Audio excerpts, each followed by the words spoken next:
যিশুর নামে স্বাগত জানাই। আপনাদের সবাইকে প্রভু যিশুর নামে স্বাগত জানাই। আজ আমি আপনাদের সঙ্গে আলোচনা করব কেন অধিকাংশ মণ্ডলীতে শিষ্য বানানো হয় না। কেন অধিকাংশ মণ্ডলীতে শিষ্য বানানো হয় না। এটা খুব একটা ইন্টারেস্টিং টপিক অ্যাকচুয়ালি। আর এটা সাধারণত আমরা আলোচনা করি না, আর অনেক সময় অনেকে বোঝে না। বাট আমাদের এই জিনিসটা বোঝার দরকার রয়েছে, কারণ আমরা দেখতে পাই বাইবেল থেকে কি প্রভু যিশু চান যেন আমরা শিষ্য তৈরি করি। আর শিষ্য তৈরি করা আমাদের প্রত্যেক বিশ্বাসীর কাজ, তারা যেন শিষ্য তৈরি করে। কিন্তু মণ্ডলীরও কাজ হচ্ছে শিষ্য তৈরি করা। কিন্তু আমরা দেখি কি মণ্ডলী বিভিন্ন রকমের অনুষ্ঠানে ব্যস্ত রয়েছে, বিভিন্ন রকমের প্রোগ্রামের মধ্যে ব্যস্ত রয়েছে, বিভিন্ন রকমের প্রোগ্রাম করছে যেগুলো যেগুলো হয় নর্মালি। কিন্তু শিষ্য তৈরি করার যে কাজটা, সেটা একরকম এটাকে ওটাকে মানে অবহেলা করা হচ্ছে। তো তার মানে তার ফলে কি হচ্ছে, চার্চের অনেক লোক আসছে, চার্চে অনেক মেম্বার হচ্ছে, মণ্ডলীতে অনেক মেম্বার হচ্ছে, অনেক মণ্ডলী ব্রাঞ্চও খুলছে, কিন্তু মণ্ডলীতে শিষ্য তৈরি হচ্ছে না। আর শিষ্য তৈরি করা খুবই গুরুত্বপূর্ণ। তো এর বিষয়গুলো আমরা আলোচনা করব। প্রথমেই আমি কিছু আন্ডারস্ট্যান্ডিং আপনার কাছে তুলে ধরতে চাই, যেখানে আমরা বুঝবো শিষ্য তৈরি করা কেন গুরুত্বপূর্ণ। খুব সংক্ষেপে আমি তুলে ধরবো। তারপরে যে প্রধান যে তিনটি কারণ রয়েছে যার জন্য মণ্ডলীতে শিষ্য তৈরি করা হয় না, সেই জিনিসগুলো আপনাদের সামনে তুলে ধরবো। তারপরে আমরা আহ, আমরা আমরা প্রার্থনা করব কি ঈশ্বর যেন আমাদের সাহায্য করে, আমরা যদি শিষ্য হতে চাই কেমনভাবে আমরা শিষ্য হতে পারবো। তো প্রথমেই আমরা আসি এই আন্ডারস্ট্যান্ডিংটা বোঝার জন্য কি আমাদের শিষ্য তৈরি করতে হবে বা শিষ্য হতে হবে। এই আন্ডারস্ট্যান্ডিংটা আমরা কোথা থেকে পাই, বাইবেল কোথায় বলে এই জিনিসটা। আমরা যদি মথির সুসমাচারে যাই, মথির সুসমাচার তার 28-এ যাই, প্রভু যীশু স্বর্গারোহণের আগে তার শিষ্যদের বলছেন, মথির 28-এর 18 থেকে 20-তে প্রভু যীশু চলে যাওয়ার আগে তার শিষ্যদের তিনি বলে যাচ্ছেন, এখানে প্রভু যীশু তাদের কাছে এসে তাদেরকে এই কথা বললেন, স্বর্গ ও পৃথিবীর সমস্ত ক্ষমতা আমাকে দেওয়া হয়েছে। কোনো কোনো ট্রান্সলেশন রয়েছে অধিকার দেওয়া হয়েছে, একই জিনিস, ক্ষমতা বা অধিকার দেওয়া হয়েছে। এই জন্যে তোমরা গিয়ে সমস্ত জাতির লোকেদের মধ্যে আমার শিষ্য তৈরি করো, পিতা পুত্র পবিত্র আত্মার নামে তাদেরকে বাপ্তিস্ম দাও, আমি তোমাদের যেসব আদেশ দিয়েছি সেসব পালন করতে তাদেরকে শিক্ষা দাও, যুগের শেষ পর্যন্ত আমি তোমাদের সঙ্গে রয়েছি। এখানে প্রভু যীশু চলে যাওয়ার আগে তার শিষ্যদের এই আদেশ দিচ্ছেন। কি আদেশ দিচ্ছেন? তারা যেন শিষ্য তৈরি করে, তারা যেন জগতে যায়, গিয়ে শিষ্য তৈরি করে। এটা শুধু মথিতেই নয়, আমরা যদি মার্কের সুসমাচারে যাই, তার 16-তে যদি যাই, সেখানেও আমরা দেখতে পাই প্রভু যীশু এরকমই কিছু জিনিস বলছে তাদেরকে, জগতে গিয়ে লোকে যেন বিশ্বাসে আসে, আর যারা বিশ্বাসে আসবে তাদের বাপ্তিস্ম দেওয়ার কথা বলছে। তো প্রভু যীশু তার শিষ্যদের বলছে, এটা খুবই গুরুত্বপূর্ণ জিনিস। এটা মানে প্রভু যীশু জগৎ ছেড়ে যাওয়ার আগে তাদেরকে আদেশ করে যাচ্ছেন, কমান্ড করে যাচ্ছেন, আদেশ করে যাচ্ছেন কি তারা যেন শিষ্য তৈরি করে। মনে করুন আপনার বাড়িতে কেউ একজন এলো, এসে আপনাকে অনেক কিছু বললো গুরুত্বপূর্ণ জিনিস, আর আপনার বাড়ি থেকে চলে যাওয়ার আগে লাস্ট মোমেন্টে আপনাকে বলছেন যে, জানিস এই জিনিসটা ভুলবি না, এই জিনিসটা তুই যেন অবশ্যই করবি। হয় না, আমাদের বাড়ি থেকে যারা চলে যাচ্ছে লাস্ট মোমেন্টে, তারা খুব গুরুত্বপূর্ণ জিনিস আমাদেরকে বলে দিয়ে যায়। এরকম প্রভু যীশু তার শিষ্যদের গুরুত্বপূর্ণ জিনিস বলছিলেন, তারা যেন শিষ্য তৈরি করে। এখন প্রভু যীশু শিষ্য তৈরি করেছিলেন নিজে, তার 12 জন শিষ্য ছিল প্রভু যীশুর প্রথমে, তারপরেও তিনি আরো শিষ্য তৈরি করেছিলেন। বাইবেলে লেখা রয়েছে লুকের 10-এ তিনি 70 জন শিষ্যকে আবার পাঠালেন। তো প্রভু যীশু শিষ্য তৈরি করছিলেন, আর সেই শিষ্যদের তিনি বললেন তারা যেন শিষ্য তৈরি করে। তো খ্রিস্ট বিশ্বাসে এই জিনিসটা খুবই স্পষ্ট। আহ, প্রভু যিশুতে যারা বিশ্বাস করে তারা শিষ্যের মতন জীবনযাপন করবে, আর শিষ্যরা শিষ্য বানাবে। ইংলিশে একটা শব্দ আছে যাকে বলে চেইন রিয়াকশন। তো আমরা যারা শিষ্য তারা শিষ্য তৈরি করব, এটা খ্রিস্ট বিশ্বাসে আমরা দেখতে পাই। যারা প্রভু যিশুকে বিশ্বাস করে, প্রভু যিশুকে বিশ্বাস করে নতুন জন্ম প্রাপ্ত হয়েছে, তাদের কাজ হচ্ছে এটা। তো আমাদের শিষ্য তৈরি করতে হবে। এটা শুধু এখানেই উল্লেখ করা নেই, আমরা যদি এফিসিওতে যাই, এফিসিও 4-এ যাই, জিনিসটা বোঝার চেষ্টা করব। এফিসিও 4-এর 11 থেকে 12, এখানে সাধু পল এফিসিও যে মণ্ডলী ছিল সেখানে কিছু মণ্ডলীর কিছু আদেশ তাদেরকে লিখছেন। এফিসিও 4-এর 11 থেকে 12 তিনি বলছেন, তিনি কিছু লোককে, মানে ঈশ্বরের কথা বলছেন, ঈশ্বর কিছু লোককে প্রেরিত, কিছু লোককে নবী, কিছু লোককে সুসমাচার প্রচারক, কিছু লোককে পালক ও শিক্ষক হিসেবে নিযুক্ত করেছেন। তো এইখানে তিনি বলছেন যে ফাইভ ফোল্ড মিনিস্ট্রির কথা বলছেন, যে পাঁচখানা বিভিন্ন যে দানে আছে সেই দানের কথা বলছেন, যেখানে প্রেরিত, নবী, সুসমাচার প্রচারক, পালক এবং শিক্ষক। তো এই পাঁচজন, এটা জরুরি নয় কি পাঁচজন আলাদা ব্যক্তি হতে পারে, এমন হতে পারে একজনের মধ্যে দুটো বা তিনটে এরকম গিফট তাদের মধ্যে রয়েছে, কিন্তু এরা চার্চের মধ্যে রয়েছে, এরা মণ্ডলীর মধ্যে রয়েছে। এখানে সেই জন্যই বলছে যে ঈশ্বর কিছু লোককে প্রেরিত, কিছু লোককে নবী, কিছু লোককে সুসমাচার প্রচারক, কিছু লোককে পালক ও শিক্ষক হিসেবে নিযুক্ত করেছেন। কোথায়? মণ্ডলীতে নিযুক্ত করেছেন। আপনার মণ্ডলীতে যদি মনে করুন 50 জন লোক আছে, তার মধ্যে এরকম গিফট রয়েছে কিছু লোকের মধ্যে, কারণ ঈশ্বরের বাক্য এরকম বলছে, তাদের মধ্যে অলরেডি এই গিফটগুলো রয়েছে। আর তিনি তাদেরকে নিযুক্ত করেছেন যেন ঈশ্বর সব লোকেরা, সবাই তারাই সেবা করার জন্য প্রস্তুত হয় আর সেইভাবে খ্রিস্টের দেহ গড়ে ওঠে। কেন সেই এটা আমরা মেনলি দেখতে পাই কি চার্চের লিডার যারা আছে তারা তারা এরকম কাজগুলো করছে। তারা কেউ প্রেরিতের কাজ করছে, কেউ নবীর হয়ে কাজ করছে, কেউ সুসমাচার প্রচারক কাজ করছে, কেউ পালক আর রয়েছে, কেউ শিক্ষক রয়েছে। কখনো কখনো পালক যে সে শিক্ষকের কাজও করছে, পালক যে সে সুসমাচার প্রচারের কাজও করছে। আবার কখনো কখনো দেখতে পাচ্ছি যে নবী আছে যে সেও সুসমাচার প্রচারের কাজ করছে। আমরা একজন ব্যক্তি একের থেকে বেশি কাজও করতে পারি, কিন্তু আমি সাধারণভাবে বলছি যে চার্চে যে লিডাররা রয়েছে, যাদের লিডার নিযুক্ত করা হয়েছে, তাদের মধ্যে এই গিফটগুলো রয়েছে। এছাড়াও যারা মণ্ডলীতে রয়েছে তাদের মধ্যেও এই গিফটগুলো আমরা দেখতে পাই। এগুলো এক একটা দান অ্যাকচুয়ালি ঈশ্বর দিয়েছেন তাদের ভেতরে। দান বলে এইটাকে কনফিউজ করে দেবেন না। প্রথম করন্থীয় 12-তেও অনেক দানের কথা উল্লেখ করা হয়েছে, তাদের সঙ্গে কনফিউজ করে দেবেন না। আমি বলতে চাইছি যে এটা ঈশ্বরের কাছ থেকে দেওয়া কিছু লোককে ঈশ্বর এরকমভাবে নিযুক্ত করেছেন, কিছু কিছু গুণ রয়েছে তাদের মধ্যে, সেই গুণ হিসেবে সেটাকে দান আমি বলেছি। তো সেই হিসেবে তারা কাজ করবে, কিন্তু তাদের কাজ কি? মনে করুন আপনার চার্চে, আপনার মণ্ডলীতে পালক রয়েছে, শিক্ষক রয়েছে, তাদের কাজ কি?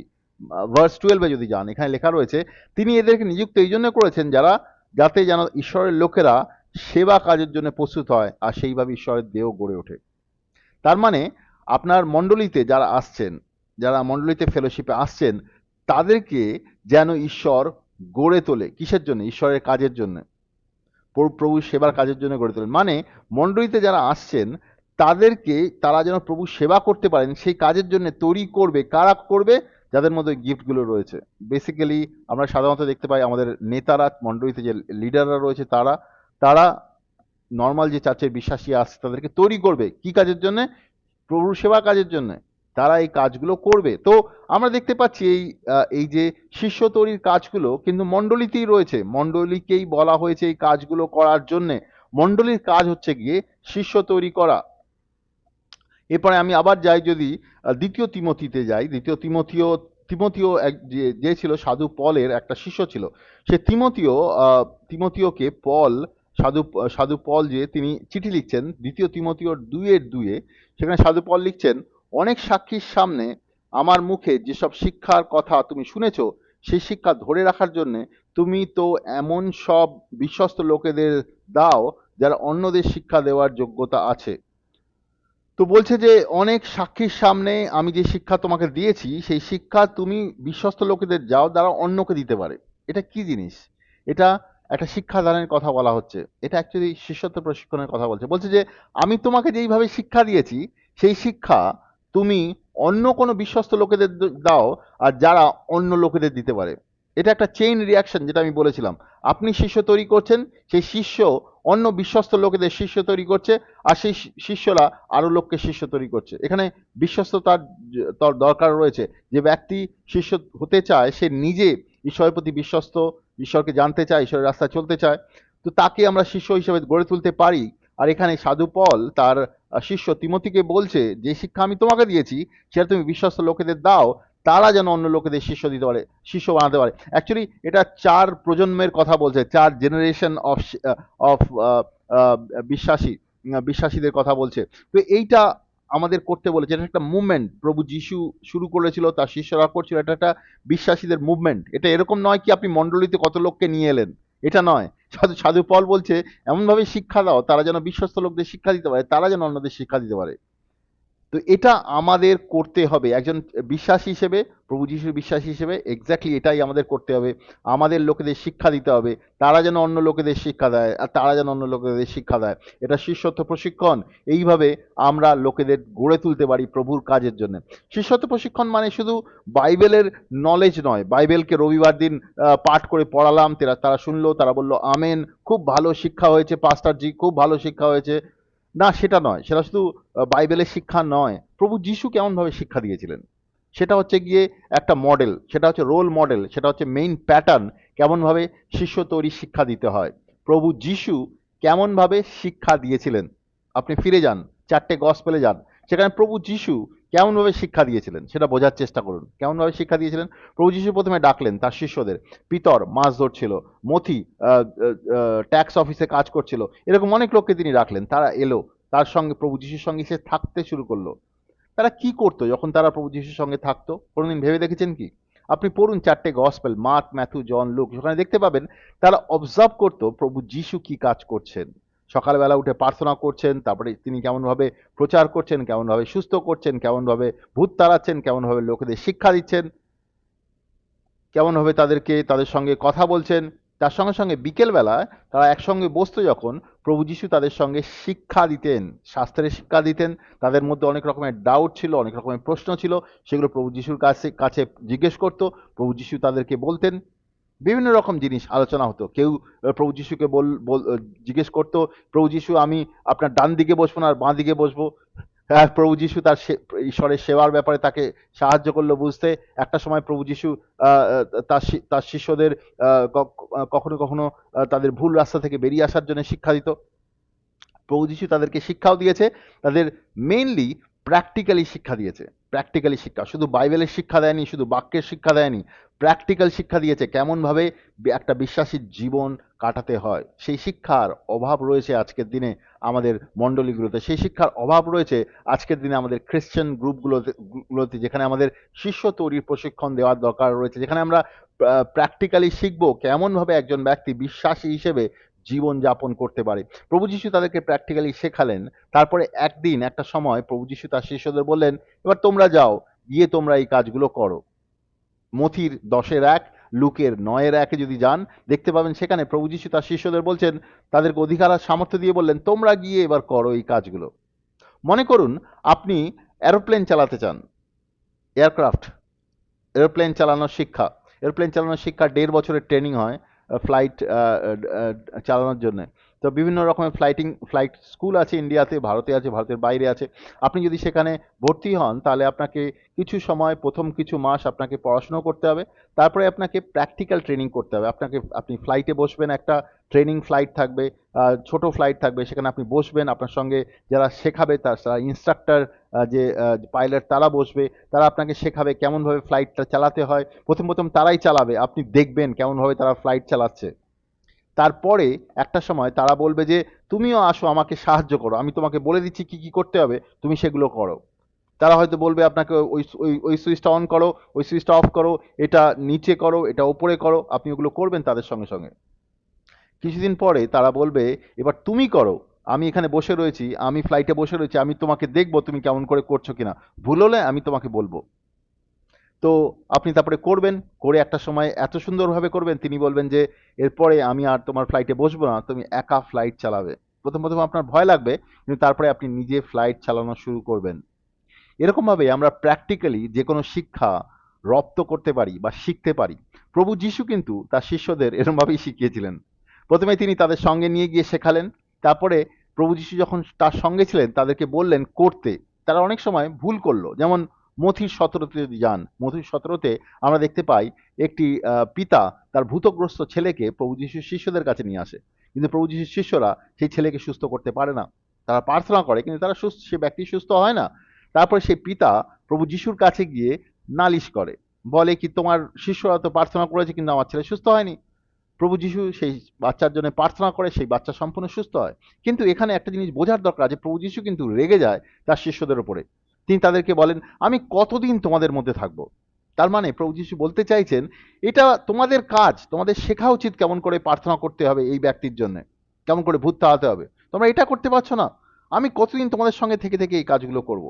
পরে যখন প্রভু যিশুর শিষ্যরা তার কাছে জানতে চাইলো কেন তারা এটা করতে পারেনি, প্রভু যিশু তাদেরকে বোঝালেন তাদের মধ্যে বিশ্বাস কম রয়েছে, আর তাদের উপবাস প্রার্থনা দ্বারা বিশ্বাস দরকার তাদের জীবনে, তারা যেন এই কাজগুলো করতে পারে। তো আমরা যখন শিখবো তখন আমাদের দ্বারা অনেক কিছু ভুল হবেই। আপনি যদি শেখার চেষ্টা করেন যে কোনো জিনিস, আপনার দ্বারা ভুল হবেই, কিন্তু তার মধ্যে থেকেও আমরা ধীরে ধীরে শিখবো। একটা সময় আমরা দেখতে পাই এই প্রেরিতের 5:16 প্রভু যিশুর শিষ্যরা প্রভু যিশুর মতনই কাজ করতে শুরু করে। হ্যাঁ, বাইবেলে লেখা রয়েছে কোনো ছাত্র শিক্ষকের ওপরে নয়, কিন্তু ছাত্র যদি শেখে তাহলে শিক্ষকের মতন কাজ করতে পারে। প্রভু যিশু যোহনের এক জায়গায় বলেছিলেন, যে আমাকে বিশ্বাস করে সে আমি যে কাজগুলো করছি সেগুলো সে করবে। তিনি কি কাজ করছিলেন? তিনি সুসমাচার প্রচার করছিলেন। ঈশ্বরের সঙ্গে প্রথমত তিনি ঈশ্বরের সঙ্গে সময় কাটাতেন, পিতা ঈশ্বরের সঙ্গে প্রত্যেক দিন সময় কাটাতেন, তার সঙ্গে কথা বলতেন, প্রার্থনা করতেন, তার সঙ্গে সঙ্গে সুসমাচার প্রচার করতেন, লোকেদের অসুস্থদের সুস্থ করতেন, ভূত তাড়াতেন। তিনি যারা আহ, দা- যারা যারা লোক অনেক ব্যক্তির সঙ্গে তিনি বসে কথা বলতেন, তাদেরকে তাদের সঙ্গে তাদের জীবনের ব্যাপারে কথা বলতেন, তাদেরকে সাহায্য করতেন ঈশ্বরের রাজ্যের ব্যাপারে বুঝতে। আমরা দেখতে পাই প্রভু যিশুর শিষ্যরা প্রভু যিশুর সঙ্গে ছিল, তারা এই সমস্ত জিনিসগুলো দেখতো, প্রভু যিশু কি কি কাজ করছেন, তিনি তাদের লোকেদের শিক্ষা দিতেন, সমস্ত কিছু তারা দেখতো। আর প্রভু যিশু এই জিনিসগুলোই তার শিষ্যদের বলে গেছেন। মথির 28 আমরা দেখতে পাই তিনি তাদেরকে বলেছেন, আমি যা শেখাচ্ছি সমস্ত শিক্ষা তুমি তাদেরকে দেবে। তো শিষ্য তৈরি করা মানে একজন ব্যক্তি, প্রত্যেক বিশ্বাসী সে ব্যক্তিগতভাবে এই জিনিসগুলো শিখবে আর সেই জিনিসগুলো সে করতে পারবে।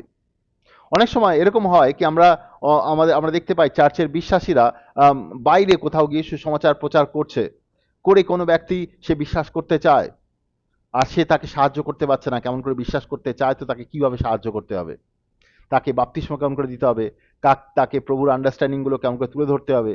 সে যখন বোঝে না সে বলে কি আমার পাস্টারের নাম্বার আছে, এই নাম্বারে গিয়ে যোগাযোগ করো। হ্যাঁ, পাস্টার অবশ্যই সাহায্য করতে পারবে, কিন্তু একজন পাস্টার পুরো একটা মনে করুন একটা গ্রাম, সেখানে মনে করুন 1000 ব্যক্তি রয়েছে, আর একজন পাস্টার সেখানে, তিনি 1000 ব্যক্তিকে সাহায্য করতে পারেন, কোনো প্রবলেম নেই সেখানে। কিন্তু তার থেকে যদি ভালো হয়, তার থেকে ভালো এটা যদি ওই গ্রামে যদি 5জন আরো থাকে যারা একই কাজ করতে পারে, তাহলে ওই 1000 লোককে আরো ভালোভাবে সাহায্য করা যায়। শিষ্য তৈরি করার কাজটা এরকম। এখানে ঈশ্বর চান যেন আমরা অনেকে এই কাজগুলো করতে পারি, যাতে আমরা অনেক বেশি লোকেদের প্রভুর দিকে আসতে সাহায্য করতে পারি, প্রভুর আত্মায় বেড়ে উঠতে সাহায্য করতে পারি, প্রভুর সঙ্গে চলতে সাহায্য করতে পারি, প্রভুর আত্মায় বেড়ে উঠতে সাহায্য করতে পারি। আর আমরা যেন আরো বেশিভাবে প্রভুর কাজ করতে পারি। প্রভুর কাজ শুধু মুষ্টিমেয় কিছু লোক করবে এই ব্যাপারটা এরকম নয়। প্রভুর বাক্যে লেখা রয়েছে যারা তাকে বিশ্বাস করে তারা এই কাজগুলো করতে পারবে। তো আমরা কিন্তু মণ্ডলীতে এই জিনিসটা দেখি না। আমরা দেখি না মণ্ডলীতে এই কাজগুলো হচ্ছে বা এই কাজগুলো জন্য আমাদেরকে উৎসাহিত করা হয় না। মণ্ডলীতে বলা হয় সমস্ত কিছু পাস্টার করবে, বাপ্তিস্ম দেওয়া পাস্টার করবে, সুস্থতার প্রার্থনা পাস্টার করবে, ভূত তাড়ানোর প্রার্থনা পাস্টার করবে। সেটা এটা কিন্তু বাইবেল সম্মত নয়। আমরা প্রত্যেক বিশ্বাসী হিসেবে আমাদের এটা করা উচিত। আমরা দেখতে পাই মথির 10:1, লুকের 9:1, প্রভু যিশু তার শিষ্যদের এই অধিকার সামর্থ্য দিয়েছেন তারা যেন ভূত তাড়াতে পারে, অসুস্থদের সুস্থ করতে পারে, সুসমাচার প্রচার করতে পারে। এছাড়াও জলে বাপ্তিস্মর ব্যাপারেও আমরা দেখতে পাই প্রভু যিশু তার শিষ্যদের এই অধিকার সামর্থ্য দিয়েছেন। এখন আপনি বলতে পারেন ওই ভার্সগুলো তো প্রভু যিশু 12 জন শিষ্যকে বলেছিলেন। না, অ্যাকচুয়ালি প্রভু যিশু ওই ভার্সগুলো সব শিষ্যকেই বলেছিলেন। আপনি যদি লুকের সুসমাচারে যান, লুকের 10-এ যান, সেখানে আপনি দেখতে পাবেন প্রভু যিশু 70 জন শিষ্যকে পাঠিয়েছেন। কিছু কিছু বাইবেলে 72 জন লেখা রয়েছে, আমরা 70 জন ধরে নিলাম। 70 জন ব্যক্তিকে প্রভু যিশু পাঠিয়েছেন, শিষ্য শিষ্য হিসেবে পাঠিয়েছেন। প্রভু যিশু কিন্তু বসেছিলেন না 12 জনকে নিয়ে, তিনি আরো শিষ্য বানাতে শুরু করলেন। প্রভু যিশু চান যেন আমরা শিষ্য তৈরি করি। প্রভু যিশু চান আপনি যেন শিষ্য তৈরি করেন। আমাদের শিষ্য তৈরি করার জন্য তিনি আহ্বান করেছেন, আমরা সবাই যেন শিষ্য তৈরি করি। কিন্তু আমরা দেখতে পাই মণ্ডলীতে বেশিরভাগ মণ্ডলীতে, আমি বলছিলাম সব মণ্ডলীতে, বেশিরভাগ মণ্ডলীতে শিষ্য তৈরির কাজ করা হয় না। এখন মণ্ডলীতে শিষ্য তৈরির কাজ কেন করা হয় না, তার বিভিন্ন কারণ আছে। যে প্রধান যে কারণ 3টে, সেটা আমি আপনাদের কাছে তুলে ধরতে চাই। প্রধান প্রধান কারণটা হচ্ছে গিয়ে কি, আহ, যে মণ্ডলীর যে লিডাররা রয়েছে, যারা নেতারা রয়েছে, তারা জানে না শিষ্য কেমন তৈরি করতে হবে। এটা শুনে খুব খারাপ লাগতে পারে, কিন্তু এটা সত্য। তারা জানে না কেমন করে শিষ্য তৈরি করতে হবে। তারা ভালো প্রচার করছে, ভালো শিক্ষা দিচ্ছে হয়তো, কিন্তু শিষ্য তৈরি করার কাজ তারা জানে না। কেন জানে না? অনেক মণ্ডলীর লিডাররা এটা জানে না। আমি আমাদের দেশে, ভারতের বাইরে বিভিন্ন দেশের মণ্ডলীতে গিয়ে আমি কাজ করেছি, অনেক মণ্ডলীর নেতার সঙ্গে কাজ করেছি। আমি দেখেছি বেশিরভাগ মণ্ডলীর নেতারা এই কাজগুলো শেখেনি। কেন শেখেনি? কারণ বেশিরভাগ মণ্ডলীর নেতারা কলেজ থেকে ট্রেনিং করে এসছে। আর ম্যাক্সিমাম বাইবেল কলেজে শিষ্য তৈরির ব্যাপারে প্রশিক্ষণ দেওয়া হয় না। সেখানে বাইবেলের বিভিন্ন রকমের থিওলজিক্যাল নলেজ দেওয়া হয়, যেগুলো ভালো। থিওলজিক্যাল নলেজ খুব ভালো, কিন্তু প্র্যাকটিক্যাল নলেজ তাদেরকে দেওয়া হয় না। প্র্যাকটিক্যাল নলেজ কিছুটা দেওয়া হয়, কিছুটা তাদের এক্সপিরিয়েন্স করানো হয়, কিন্তু ইনডেপথ তাদের ডিসাইপলশিপ বা শিষ্যত্ব প্রশিক্ষণ তাদের জীবনে দেওয়া হয় না। তো তারা এই জিনিসগুলো শেখে না, তারা প্র্যাকটিক্যালি এই জিনিসগুলো করতে পারে না। তো তাদের যে সেবার কাজ, প্রভুর সেবার কাজ, ওই চার দেওয়ালের মধ্যে পড়ে থাকে। চার্চ বিল্ডিং, ডিনোমিনেশন, তার চার দেওয়ালের মধ্যে পড়ে থাকে। আপনি শুনে হয়তো অনেকে খুব রেগে যাচ্ছেন, এই কথাগুলো যদি আমি শুনি হয়তো মনের মধ্যে রাগ আসতে পারে, কিন্তু এটা সত্য অ্যাকচুয়ালি। আমরা ইন্দোনেশিয়াতে একটা আইল্যান্ডে, একটা দ্বীপে আমরা একটা সময় প্রভুর কাজ করছিলাম, ইন্দোনেশিয়ার একটা দ্বীপে। আর যখন প্রভুর কাজ করছিলাম সেই দ্বীপের কিছু বাইবেল কলেজ থেকে একজন সেখানকার যে ডিনরা ছিল, যারা শিক্ষক ছিল, প্রধান শিক্ষক, তারা জানতে পারে কি আমরা শিষ্য তৈরি করছি ওই শহরে। তো তারা আমাদেরকে রিকোয়েস্ট করলো কি আমরা যেন ওই বাইবেল কলেজে 5 দিন শিষ্য তৈরির কাজ করি। তা তারা থাকার জায়গা দিল, আমরা সেখানে থাকতাম আর আমরা শিষ্য তৈরির কাজ করতাম সেখানে। আর 5 দিন আমরা শিষ্য তৈরির কাজ করেছি, যতটা তাদের সাহায্য করা যায়। আমরা যখন ওখান থেকে চলে আসছিলাম, তো ওই বাইবেল কলেজের যে প্রধান ডিন, তিনি আমাদেরকে বললেন যে আমরা নিজেরা এই জিনিসগুলো শিখিনি, আমাদেরকে কেউ শেখায়নি। অসংখ্য ধন্যবাদ, আপনারা এসে এখানে নিঃস্বার্থভাবে আমাদের স্টুডেন্টদের আপনারা শেখালেন। তো এগুলো দরকার আছে, আর আমরা দেখতে পাই না কোনো রকম বাইবেল কলেজে এগুলো শেখানো হয়। সেই জন্যে চার্চের পাস্টাররাও এ ব্যাপারে জানে না, বোঝে না, আর বাইবেলের যে বাক্যগুলোকে তারা ভুলভাবে ব্যাখ্যা করার চেষ্টা করে। কারণ যখন তারা বোঝে যে তারা নিজেরা শেখেনি, তারা জিনিসটাকে ভুলভাবে ব্যাখ্যা করার চেষ্টা করে, আর নিজেদেরকে ডিফেন্ড করার জন্য, নিজেদেরকে বাঁচানোর জন্য। কিন্তু ঈশ্বরকে ধন্যবাদ করব, অনেক বিশ্বাসী রয়েছেন, অনেক চার্চের লিডার রয়েছেন, তারা জিনিসগুলোকে বোঝেন, তারা জিনিসগুলোকে শেখার চেষ্টা করেন। আমরা বিভিন্ন জায়গাতে শিক্ষা দিয়েছি, ভারতেও বিভিন্ন মণ্ডলীতে আমরা গিয়ে শিক্ষা দিয়েছি। অনেক চার্চের লিডার রয়েছেন যারা এই জিনিসগুলোকে শিখেছেন আর তারা করার চেষ্টা করছেন। বা আবার অনেক মণ্ডলী আছে যারা এই জিনিসগুলো যখন বুঝতে পেরেছেন, তারা এই জিনিসগুলো করতে চান না। বিভিন্ন কারণ আছে তারা কেন করতে চান না, তো সেটা আমরা আলোচনা করব। তো প্রথম কারণটা হচ্ছে গিয়ে কি, যে লিডাররা রয়েছেন তারা আহ, তারা শিষ্য তৈরি করা নিজেরা শেখেননি, সেজন্য তারা শিষ্য তৈরি করতে চান না। আমি বিভিন্ন জায়গা থেকে, ভারতের বিভিন্ন জায়গা থেকে সিনিয়র পাস্টার, লিডার, তাদের কল পেয়েছি। তারা মণ্ডলী চালাচ্ছে বিভিন্ন অনেক বছর ধরে, মণ্ডলীতে অনেক সংখ্যক লোক আছে। তারা ব্যক্তিগতভাবে বলছে আমি নিজে জিনিসটাকে শিখিনি, আমি যদি নিজে শিখতে চাই কেমনভাবে শিখতে হবে। আমি বললাম যে আপনি আসুন, শিক্ষা সবার জন্য একই রকম, আপনি আসুন, আপনি এসে আমাদের সঙ্গে থাকুন, আমরা শেখাতে পারি বা আপনার ওখানে গিয়ে শেখাতে পারি। কিন্তু অনেকে জিনিসটা বুঝতে পারে না বা শিখতে চায় না। আবার অনেকে জিনিসটা শিখতে চায়, অনেকে শিখেছে, শিখে তারা কাজগুলো করছে। তো প্রথম কারণটা আমরা দেখছি, অনেক চার্চের লিডাররা নিজেরা এই জিনিসটাকে জানে না। তারপরে যখন তাদের অনেক বছর প্রভুর কাজ করতে করতে যারা তাদের মধ্যে যখন একটু বয়স্ক হয়ে যায়, তাদের মধ্যে অহংকার কাজ করে, তারা জিনিসগুলোকে শিখতে চায় না। প্রথম কারণ হচ্ছে এটা। দ্বিতীয় কারণটা হচ্ছে এরকম যে আহ, আহ, আহ, দ্বিতীয় কারণটা হচ্ছে কি, অনেক চার্চের লিডাররা এই শিষ্যত্ব প্রশিক্ষণের যে শিক্ষা, সেটা দিতে ভয় পায় তা দিতে। ভয় এই জন্যে পায়, যদি তার মণ্ডলীর লোকেরা এই শিক্ষাগুলো শিখে যাবে, তাহলে তারা ওই মণ্ডলীতে বসে থাকবে না, তারা শিষ্য তৈরির কাজ শুরু করে দেবে। মনে করুন আপনার মণ্ডলীতে 100 জন লোক আছে, কথা বলছি, আপনার মণ্ডলীতে 100 জন লোক আছে, আপনি মণ্ডলীর লিডার। কিন্তু ওই 100 জনের মধ্যে মনে করুন 10 জন শিষ্যত্ব প্রশিক্ষণে গেল, আর শেখার চেষ্টা করলো, 5 দিন 10 দিন তারা শিখলো। শেখার পরে তারা কিন্তু ওই মণ্ডলীতে হয়তো অবশ্যই আসবে, কিন্তু তারা কিন্তু নিজেরা শিষ্য তৈরি করার চেষ্টা করবে, কারণ তারা নিজেরা শিখে গেছে কেমন করে সুসমাচার প্রচার করতে হয়, কেমন করে একজন ব্যক্তিকে প্রভুতে বিশ্বাসে আসতে সাহায্য করতে হয়, কেমন করে বাপ্তিস্ম দিতে হয়, কেমন করে পবিত্র আত্মার জন্য প্রার্থনা করতে হয়, কেমন করে সুস্থ করতে হয়, কেমন করে ভূত তাড়াতে হয়, কেমন করে শিক্ষা দিয়ে বাড়িয়ে তুলতে হয়, কেমন করে প্রভুর আত্মায় চলতে হয়, কেমন করে প্রভুর থেকে শুনতে হয়, কেমন করে প্রভুতে চলতে কাউকে সাহায্য করতে হয়, সমস্ত কিছু তিনি শিখে গেছেন। তো তিনি ওই জিনিসগুলো নিজের জীবনে অ্যাপ্লাই করার চেষ্টা করবেন। হতে পারে ঈশ্বর তাকে ডাকবে তার কাজের জন্য, ঈশ্বর হয়তো তাকে অন্য কোথাও নিয়ে যাবে তার কাজের জন্য। এতদিন তিনি যেহেতু এই জিনিসগুলোকে বুঝতেন না, সেহেতু হয়তো বসেছিলেন মণ্ডলীর ভেতরে, কিন্তু যখন তিনি বুঝতে শুরু করবেন ঈশ্বর তাকে নিয়ে যাবেন তার কাজের জন্য। তো এই যে ঈশ্বর তাকে বের করে নিয়ে যাচ্ছেন তার কাজের জন্য, এই জিনিসটাকে অনেক চার্চের লিডাররা ভয় পায়, আর তারা চায় না চার্চের লোক কমে যাক। কিন্তু এটা যদি আমরা বিবলিক্যালি দেখি, এটা খুব একটা ভালো জিনিস। যদি আপনার মণ্ডলী থেকে লোক শিক্ষা পেয়ে বেরিয়ে যায়, বেরিয়ে গিয়ে সে যদি প্রভুর কাজ করতে শুরু করে, এটা একটা অনেক বড় ব্লেসিং, একটা আপনার মণ্ডলীর জন্য একটা অনেক বড় ব্লেসিং। কারণ আপনার মণ্ডলী সঠিকভাবে শিষ্য তৈরি করেছে, আর সে শিষ্যত্বের শিক্ষা পেয়ে সে শিষ্য তৈরি করছে। এটা অনেক বড় ব্লেসিং অ্যাকচুয়ালি। কিন্তু আমরা দেখতে পাই বর্তমান সময়ে মণ্ডলীর যে আন্ডারস্ট্যান্ডিং এরকম, আমার মণ্ডলীতে কতজন লোক আসছে, কত বড় বিল্ডিং আর কতজন লোক আসছে, লোকে মনে করে সেটা একটা আশীর্বাদের বিষয়। কিন্তু এটা বাইবেল কোনোভাবেই একটা আশীর্বাদের বিষয় বলে না। আশীর্বাদের বিষয় তখন হয় যখন আপনার মণ্ডলী থেকে লোক শিক্ষা পেয়ে বাইরে গিয়ে প্রভুর কাজ করতে পারছে, তারা শিষ্য তৈরি করতে পারছে।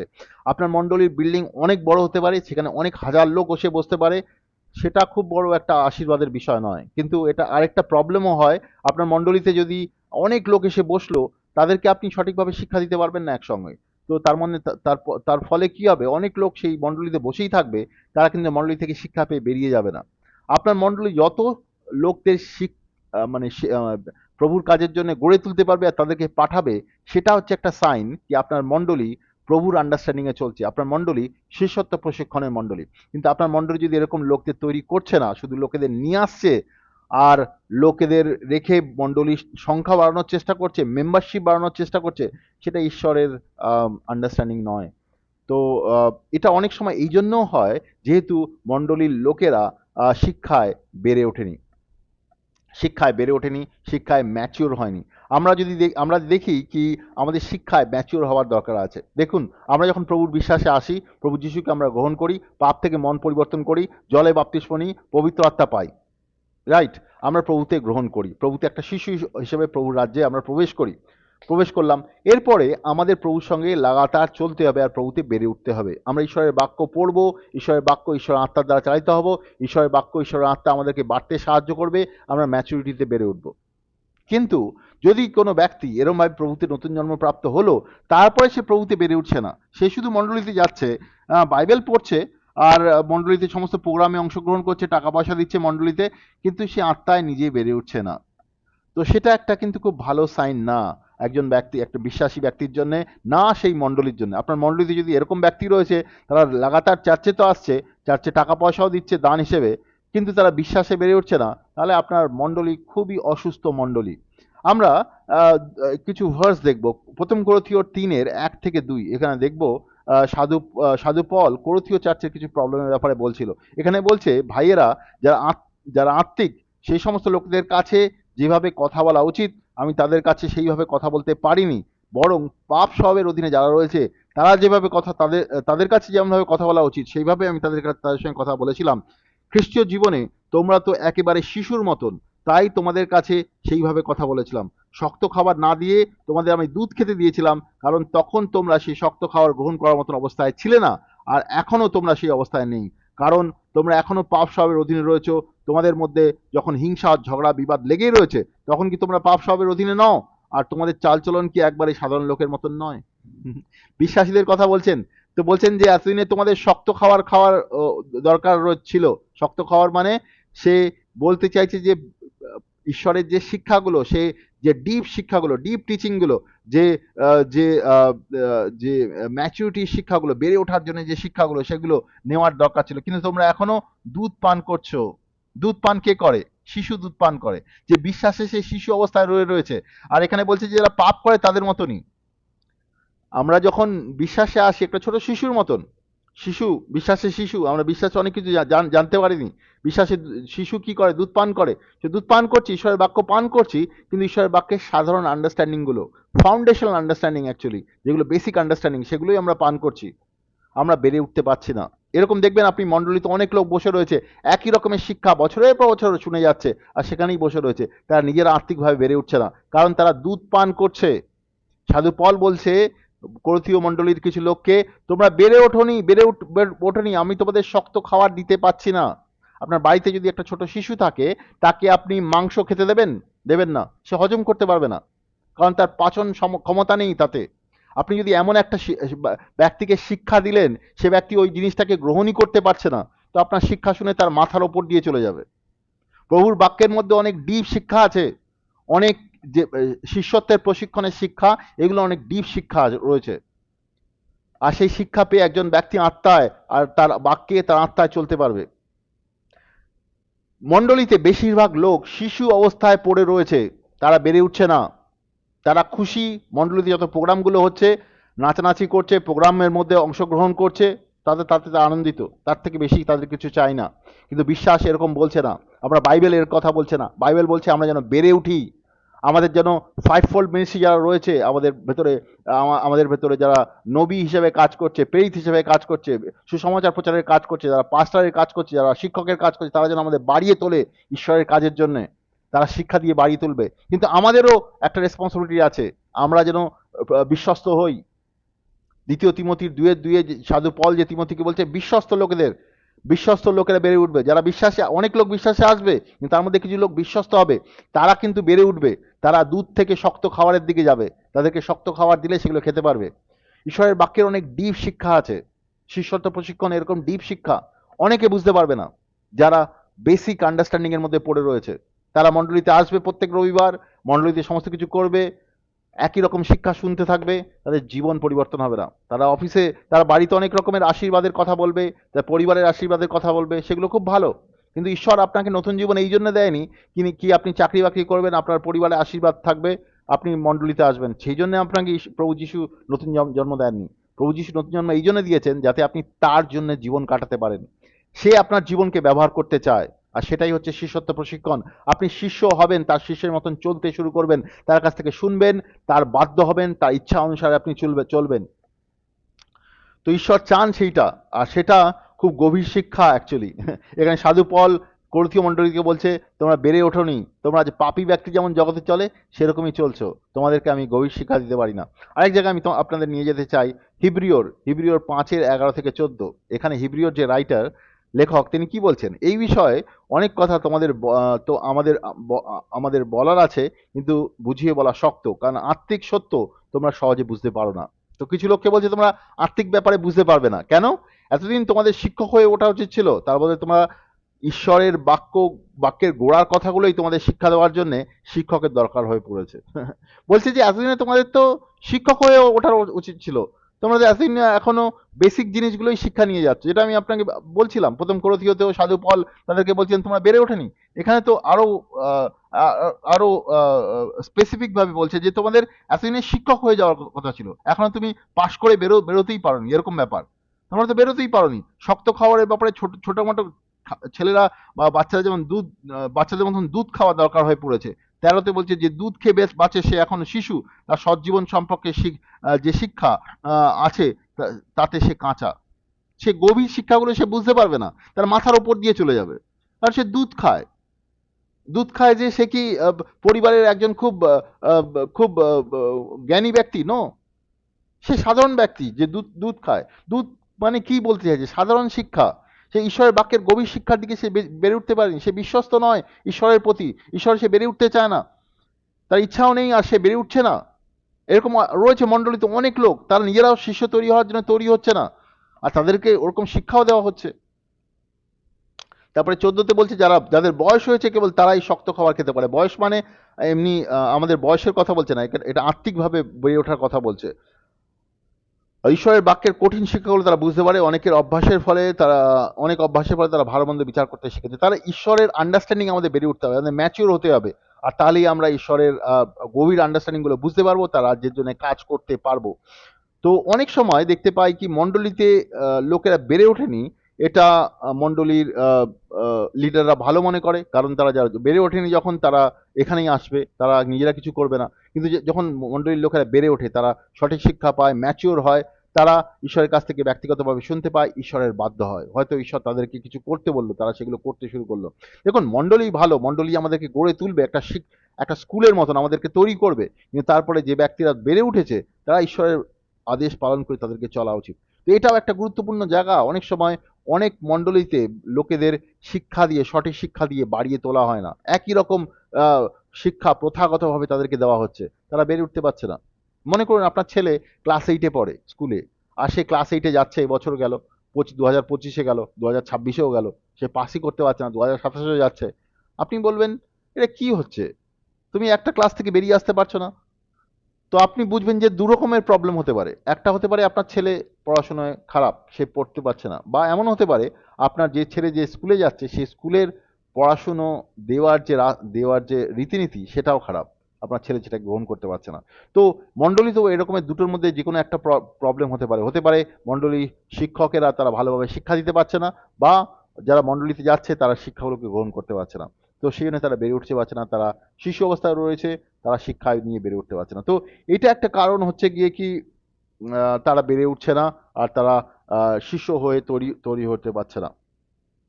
তৃতীয় কারণ আমরা দেখতে পাচ্ছি, আহ, অনেক সময় চার্চের যে মণ্ডলীর যে নেতারা আছে তাদের একটা জব ইনসিকিউরিটি কাজ করে। জব ইনসিকিউরিটি মানে তারা মনে করে কি, এই মণ্ডলীতে যদি অনেক লোক এই জিনিসগুলো শিখে যায় তাহলে তো আমার চাকরি থাকবে না। তো তারা যেহেতু সম্পূর্ণভাবে তাদের জীবিকার জন্য ওই মণ্ডলীর সেই কাজের উপরে ডিপেন্ড করে, তারা ভয় করে কি, অনেকে ভয় করে কি, আমাদের যদি অনেকে যদি এই কাজগুলো শিখে যায় তাহলে আমাদের আমাদের চাকরি থাকবে না। আমরা অনেক জায়গাতে এই শিষ্যত্ব প্রশিক্ষণ শেখাতে গেছি, গিয়ে যখন মণ্ডলীতে সাধারণ লোকেদের সুস্থ কেমন করে করতে হয়, ভূত তাড়াতে কেমন করে, এগুলো যখন শেখাচ্ছি, মণ্ডলীর লিডাররা বলছে না না না, ওনাদের শেখাবেন না, আমাদের শেখান, আমাদের বলুন আমরা আমাদের কেমনভাবে করতে হবে। তো আহ, কারণ তারা বলছে যে সবাই যদি শিখে যায় তাহলে সবাই তো আমার কাছে আসবে না। এটা একটা নিজের ইনসিকিউরিটিও কাজ করছে, কিন্তু এটা কোনো রকম ইনসিকিউরিটি নয়, আমাদের সবার শেখা উচিত, সবাই এই জিনিসগুলো করা উচিত। সবাই যদি করি তাহলে এই জিনিসটা ইজি হয়ে যাবে আর সবাই এই জিনিসগুলো করতে পারবে। আমরা বিভিন্ন জায়গায় গিয়ে যখন প্রভুর কাজ করেছি, এই কাজগুলো করেছি, আমরা দেখতে পেয়েছি কি চার্চের লিডাররাই এই জিনিসগুলো নিজেরা শেখেনি, নিজেরা করতে পারে না, নিজেরা জানে না কেমনভাবে করতে হয়। আমি একটা জায়গাতে কিছু পাস্টারদের ট্রেনিং করাচ্ছিলাম কেমনভাবে তারা আহ, তারা শিষ্য হিসেবে চলতে পারে। তো তারা একটা মণ্ডলীতে যখন আমরা কাজ করছিলাম, সেখানে দুজন মহিলার মধ্যে থেকে ভূতের আত্মা কথা বলতে শুরু করলো। যেই ভূতের আত্মা কথা বলতে শুরু করলো, ওই ছজন পাস্টার যাদেরকে নিয়ে আমি কাজ করছিলাম, তারা সেই মণ্ডলী ছেড়ে পালিয়ে চলে যায়, সেই গ্রাম ছেড়ে পালিয়ে চলে যায় ভয়ে। আর তারা সেই জায়গাতে অনেক বছর ধরে কাজ করছে, আর আমি প্রথম দিন সেখানে গিয়ে পৌঁছেছিলাম। তো আমাকে একা ফেলে চলে যায়। আমি তখন কিছু ব্যক্তির সাহায্য নিয়ে, ঈশ্বর সাহায্য করেন আমাকে। আমরা ওই দুজন মহিলার মধ্যে থেকে ভূত তাড়াই। আর পরে যখন ওই পাস্টাররা ফিরে আসে তাদেরকে বোঝাই তারা কেন ভূত তাড়াতে পারেনি আর কি ভয়ে তারা ওখান থেকে পালিয়ে যায়। তো ঈশ্বর আমাদেরকে সাহায্য করেন। আমাদেরকে বুঝতে হবে কি এটা সবাইকে শিখতে হবে, সবাইকে করতে হবে। সেই পাস্টাররা নিজেরাই শেখেনি, না কাউকে তারা শিখিয়েছে। আমরা যদি পুরো আমাদের মণ্ডলীর সবাইকে এই কাজগুলো শিখিয়ে দিই তাহলে আমাদের গ্রামে রিভাইভাল চলে আসবে, আমাদের শহরে রিভাইভাল চলে আসবে। কিন্তু আমাদের মধ্যে অনেক সময় ইনসিকিউরিটি কাজ করে, হীনমন্যতা কাজ করে, আমরা এই জিনিসগুলো অন্যদের শেখাতে চাই না। একটা রেষারেষি কাজ করে, কিন্তু ঈশ্বরের কাজের মধ্যে কোনো রেষারেষি নেই। আপনি যত শেখাবেন তত আহ, আপনি ঈশ্বরের রাজ্যের জন্য কাজ করবেন। আমাদেরকে শেখাতে হবে, যেটা আমরা গ্রহণ করেছি ঈশ্বরের কাছ থেকে সেটা আমাদের শেখাতে হবে। আমাদের শেখাতে হবে কেমন করে তারা সুসমাচার প্রচার করতে পারে, আমাদের শেখাতে হবে কেমন করে তারা ঈশ্বরের সঙ্গে সময় কাটাতে পারে, কেমন করে তারা বিশ্বাসে আসতে সাহায্য করতে পারে, কেমন করে তারা জলে বাপ্তিস্ম নিতে সাহায্য করতে পারে, কেমন করে তারা অসুস্থদের জন্য প্রার্থনা করতে পারে, কেমন করে তারা ভূত তাড়াতে পারে, কেমন করে তারা পবিত্র আত্মার বাপ্তিস্মের জন্য প্রার্থনা করতে পারে, কেমন করে তারা ঈশ্বরের বাক্যের শিক্ষাগুলো দিতে পারে। এগুলো আমাদের সবাইকে শেখার দরকার রয়েছে। আর আমরা সবাইকে আমরা যেন করতে পারি, আর আমরা যেন নতুন বিশ্বাসীদের শেখাতে পারি তারা এই জিনিসগুলো কেমন করে করবে। এইভাবে ঈশ্বরের দেহ গড়ে উঠবে, আমরা আরো ভালোভাবে ঈশ্বরের কাজ করতে পারবো। আমরা বিভিন্ন জায়গায় যেখানে আমরা রয়েছি আমরা ঈশ্বরের কাজ করতে পারবো। তো আমরা অ্যাকচুয়ালি আনসারেবল ঈশ্বরের কাছে। আপনি যদি ঈশ্বরের দাস হন, কোথাও ঈশ্বরের কাজ করছেন, আপনি কিন্তু আনসারেবল ঈশ্বরের কাছে। কারণ ঈশ্বর শুধু এটা বলেনি কি আপনি রবিবার শুধু বাক্য প্রচার করবেন, না, আপনি এই কাজগুলো করবেন। ঈশ্বরের বাক্যে লেখা রয়েছে এফিসীয় 4-এর 11-12-তে কি আপনি তাদেরকে তৈরি করবেন ঈশ্বরের কাজের জন্য। ঈশ্বরের কাছে কিন্তু আমরা সবাই আনসারেবল, যারা আমরা ঈশ্বরের কাজ করছি। ঈশ্বর আমাদেরকে প্রশ্ন করবে আমরা কেন এই কাজগুলো করতে পারছি না, ঈশ্বর এইগুলো আমাদেরকে প্রশ্ন করবে। তো এটা আমাদের আমাদের শেখা উচিত। আপনার মণ্ডলীতে যদি এগুলো না শেখাচ্ছে তাহলে আপনি প্রার্থনা করুন ঈশ্বরের কাছে, ঈশ্বর আপনাকে সাহায্য করবে। আপনি কোথা থেকে সাহায্য পাবেন সে ব্যাপারে ঈশ্বর আপনাকে বলবে। আর এছাড়াও আপনি কি করবেন, আপনি আপনার মণ্ডলীতে আপনার লিডারশিপের সঙ্গে কথা বলতে পারেন, তারা যদি আপনাকে ব্যক্তিগতভাবে সাহায্য করে এগুলো শিক্ষা দেওয়ার জন্য। এছাড়াও আপনি যদি কাউকে জানেন আপনার আশেপাশে যারা আপনাকে এসে আপনাকে প্র্যাকটিক্যালি সাহায্য করতে পারবে, বা যেখানে আপনি গিয়ে তার শিক্ষাগুলো নিতে পারবেন, সেখানে গিয়ে আপনি এই শিক্ষাগুলো নিতে পারেন, ঈশ্বর আপনাকে সাহায্য করবে। তো আমরা দেখতে পাই এই বিভিন্ন কারণগুলোর জন্যে আমরা দেখতে পাই কি মণ্ডলীতে আহ, শিষ্যত্বের প্রশিক্ষণ দেওয়া হয় না। প্রথমত লিডাররা, বেশিরভাগ মণ্ডলীর লিডাররা এই জিনিসগুলো জানে না কেমনভাবে শিষ্যত্ব প্রশিক্ষণ দিতে হবে। এরপরে আমরা দেখতে পাই কি মণ্ডলীর লিডাররা ভীত। তারা মনে করে কি অনেক লোক যদি এই শিষ্যত্ব প্রশিক্ষণ শিখে যায়, তারা মণ্ডলীতে বসে থাকতে পারবে না, বসবে না, তারা চলে যাবে। সেখানে দেখবেন মণ্ডলীতে বাপ্তিস্ম দেওয়ার ব্যাপারে অন্যকে শেখানো হয় না। এমন হয় না কি অন্য লোককে বাপ্তিস্ম দেওয়ার যে কোনো ব্যক্তি বাপ্তিস্ম দিতে পারে। বাইবেল কিন্তু এরকমই বলছে প্রত্যেক বিশ্বাসী বাপ্তিস্ম দিতে পারে, কিন্তু মণ্ডলীতে এই জিনিসটাকে অ্যালাউ করা হয় না। মণ্ডলীতে সুস্থতার প্রার্থনা অ্যালাউ করা হয় না। তো দ্বিতীয় পয়েন্টটা ছিল কি আহ, মণ্ডলীর লিডাররা ফিয়ারফুল, ভীত, তারা এই শিক্ষা দিতে চায় না। এছাড়াও আমি একটা পয়েন্ট আলোচনা করেছিলাম এর মধ্যে কি আমরা দেখতে পাই কি অনেক সময় মণ্ডলীর যে বিশ্বাসীরা রয়েছে তারা বিশ্বাসে বেরিয়ে উঠতে পারছে না বিভিন্ন কারণের জন্য। তাদের নিজেদের প্রবলেম রয়েছে, নিজেরা বিশ্বস্ত নয়, সেজন্য বেরিয়ে উঠছে না। বা এমনও হতে পারে মণ্ডলীর যে লিডাররা তারা সঠিকভাবে শিক্ষা দিয়ে তাদেরকে বাড়িয়ে তুলছে না, তারা বেরিয়ে উঠছে না। তো এটা কারণ অ্যাকচুয়ালি। আর একটা কারণ, যে লাস্ট কারণটা হচ্ছে, সেটা হচ্ছে কি মণ্ডলীর লিডাররা ভীত। তারা মনে করে যদি মণ্ডলীতে অনেক লোক এই কাজগুলো শিখে যাবে, তাহলে তাদের যে চাকরি, তাদের যে জব, সেই জবটা থাকবে না। কারণ সবাই এই কাজটা করতে শুরু করবে, কেউ তাদের কাছে আসবে না। এটা একটা ভুল ধারণা। আমরা এই শিষ্যত্ব প্রশিক্ষণ অনেক বছর ধরে করছি, বিভিন্ন দেশে করছি, বিভিন্ন জায়গায় করছি। আফ্রিকাতে করেছি, এশিয়ার বিভিন্ন দেশে করেছি। আর যেখানে যেখানে করেছি সেখানে ঈশ্বর এই কাজ বাড়িয়েছেন। আর আমরা ঈশ্বরকে আশীর্বাদ করতে চাই কি ঈশ্বর এই বিশেষত প্রশিক্ষণের কাজ বিভিন্ন জায়গায় বিভিন্ন দেশে লোকেদের মধ্যে বাড়াচ্ছেন। ঈশ্বর চান কি আমরা সবাই যেন এগুলো শিখি আর এই কাজগুলো করি। তো আপনি যদি শিশুত্ব প্রশিক্ষণ শিখতে চান, আমি অনুরোধ করবো আপনি প্রার্থনা করুন, ঈশ্বর আপনাকে সাহায্য করবে বুঝতে কেমনভাবে এই জিনিসগুলো করতে পারেন। আপনি আপনার চার্চের যে লিডারশিপ আছে তাদের সঙ্গে কথা বলতে পারেন ব্যক্তিগতভাবে। আর তারা যদি আপনাকে ব্যক্তিগতভাবে শেখাতে পারে তাহলে খুব ভালো। আর তারা যদি না শেখাতে পারে তাহলে আহ, আহ, আপনি যদি জানেন কোনো ব্যক্তি আপনার আশেপাশে রয়েছে যারা শিশুত্ব প্রশিক্ষণ করায়, তাদের সঙ্গে যোগাযোগ করুন, তাদের সঙ্গে কথা বলুন। এই যদি মনে করেন আপনি ঈশ্বর আপনাকে বলছে কোনো ব্যক্তির কাছে গিয়ে শিখতে, আপনি গিয়ে তাদের সঙ্গে যুক্ত হন, তারা সাহায্য করতে পারেন। আর যদি এগুলো কোনো কিছুই না পান, তাহলে আমাদের সঙ্গে আহ, যুক্ত হতে পারেন, আমাদের সঙ্গে আমাদেরকে কন্ট্যাক্ট করতে পারেন, আমরা আপনাকে সাহায্য করতে পারি। নিচে কমেন্ট বক্সে লিখে আমাদেরকে বলতে পারেন বা ব্যক্তিগতভাবে আমাদের সঙ্গে যুক্ত হতে পারেন। আমরা অনেক বছর ধরে বিভিন্ন দেশে লোকেদের শিষ্যত্ব প্রশিক্ষণের ব্যাপারে সাহায্য করছি। আমি বিশ্বাস করি ঈশ্বর আপনাকে সাহায্য করবেন এই টপিক যেটা আমরা আলোচনা করেছি সে ব্যাপারে বুঝতে। যদি আপনার আরও কিছু ইন ডিটেলস বোঝার ব্যাপার রয়েছে তাহলে আমাদের সঙ্গে যোগাযোগ করতে পারেন। আমি বিশ্বাস করি ঈশ্বর আপনাকে আশীর্বাদ করবেন এই বাক্যের দ্বারা। ধন্যবাদ।